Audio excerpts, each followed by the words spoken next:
Hey guys, we are finally back after the FIFA international break. Tomorrow, Real Madrid will have a challenging match against Celta Vigo, so we'll hear Ancelotti share his thoughts on that. He also discusses how to address Carvajal's absence for the rest of the season and other topics, including Mbappe. Here's Carlo. Tomorrow will be Real Madrid's first match without Dani Carvajal against Celta Vigo, a team that has started the season well. How is the team, and what do you expect from the match? First of all, I want to say that we all regret Dani's injury. He is a very important player for us. We have lost him as a player for several months, but we haven't lost him as a leader of the team. During his recovery, he will be here at the training facilities. We won't be able to take advantage of his strength, but he will continue to support us with his intelligence, which is as important as his physical strength. That said, I believe we have trained well during the FIFA international break. Many of our players have taken this time to improve their physical condition. The players who went to play with their national teams have returned in good physical shape.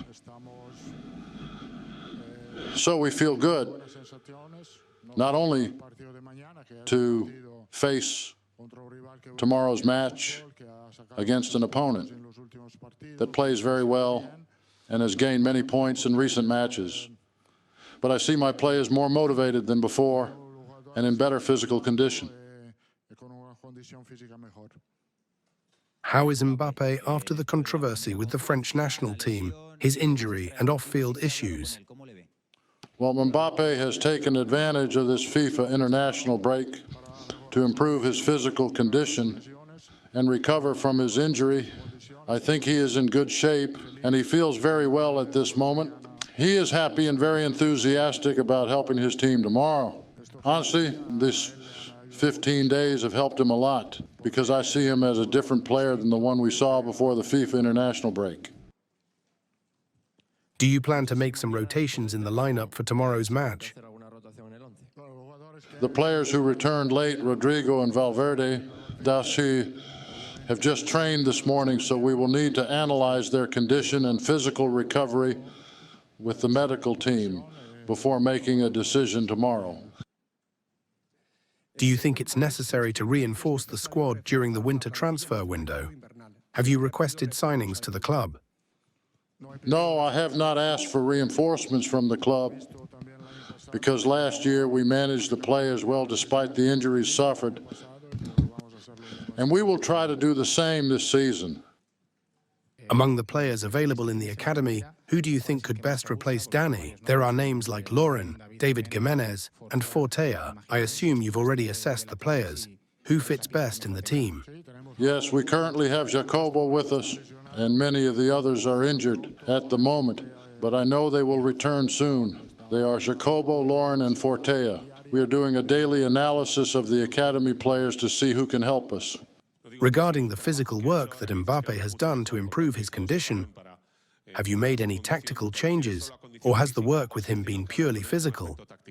No, it has only been physical work. We can't do more because not all the players were available, and Castilla has helped us a lot to be able to train.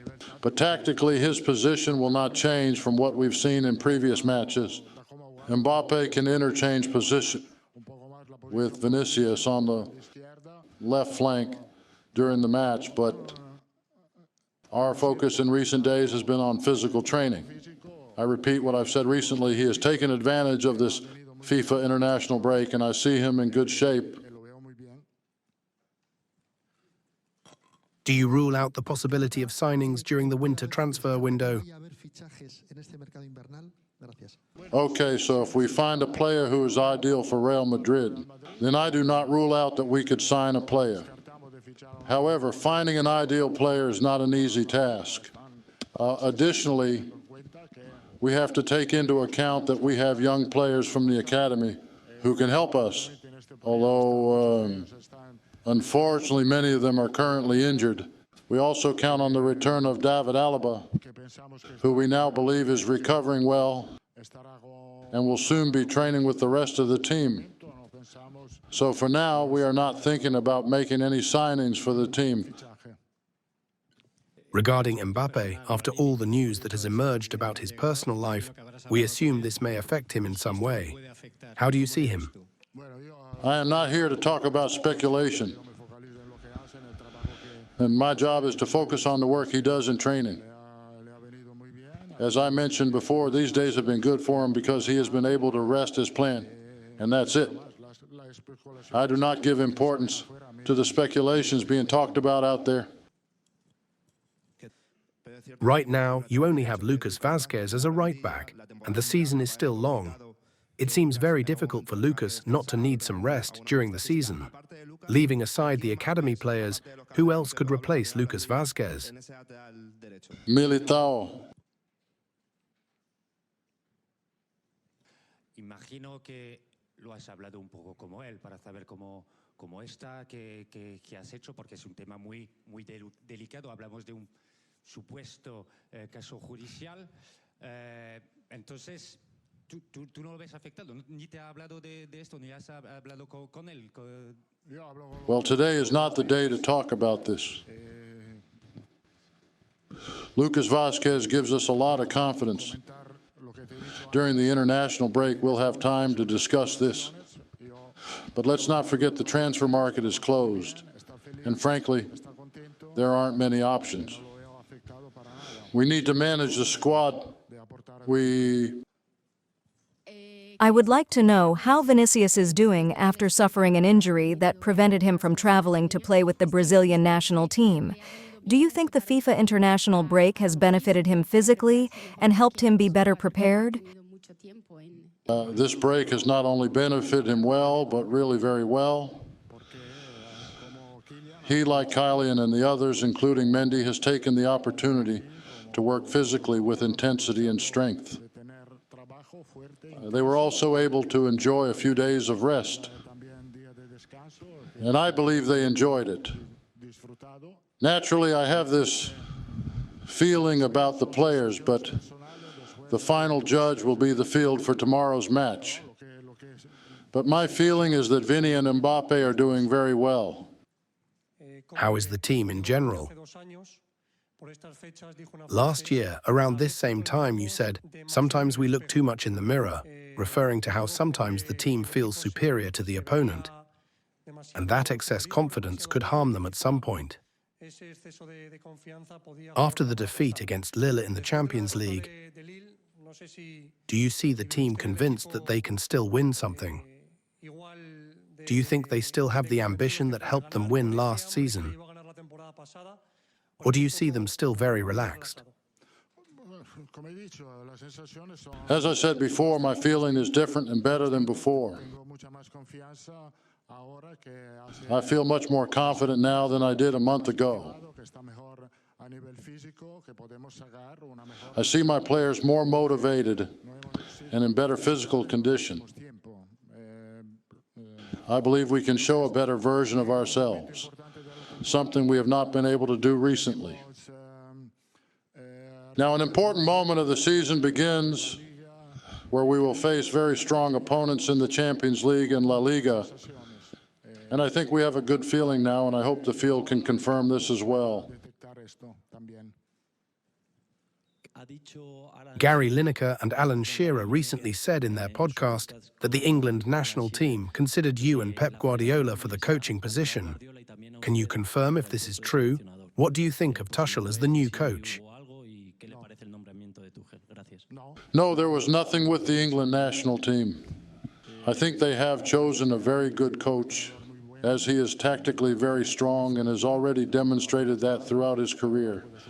I wish him the best of luck. Speaking again about Mbappe, on a scale from 1 to 100, how well do you see him both physically and mentally?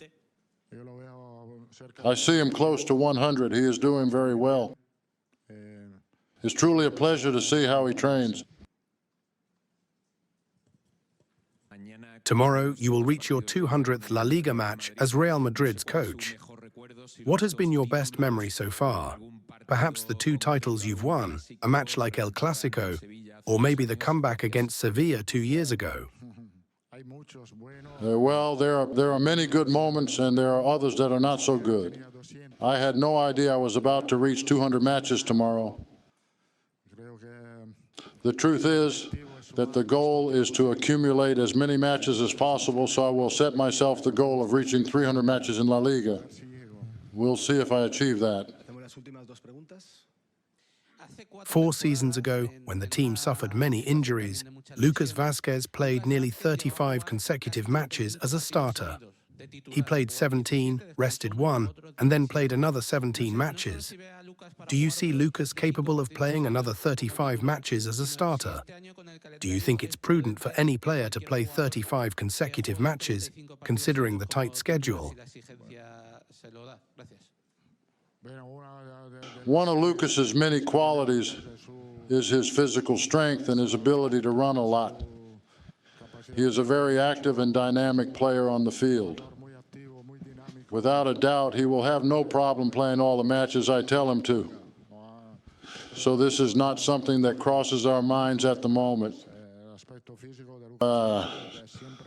Physically, he is always at the highest level, and we have complete confidence in him, especially because he has played very well every time we have put him on the field. Regarding Mbappe's trip to Sweden, what do you think about him being seen leaving a restaurant in Sweden and also at a nightclub? Did you and the club know he would make this trip to Sweden? We had already planned the rest days for him, and during those days he can do whatever he wants. I am not interested in what players choose to do to rest. For example, I went to London for 2 days and didn't ask anyone for permission to do that, and I don't have a travel agency to organize my players' trips either.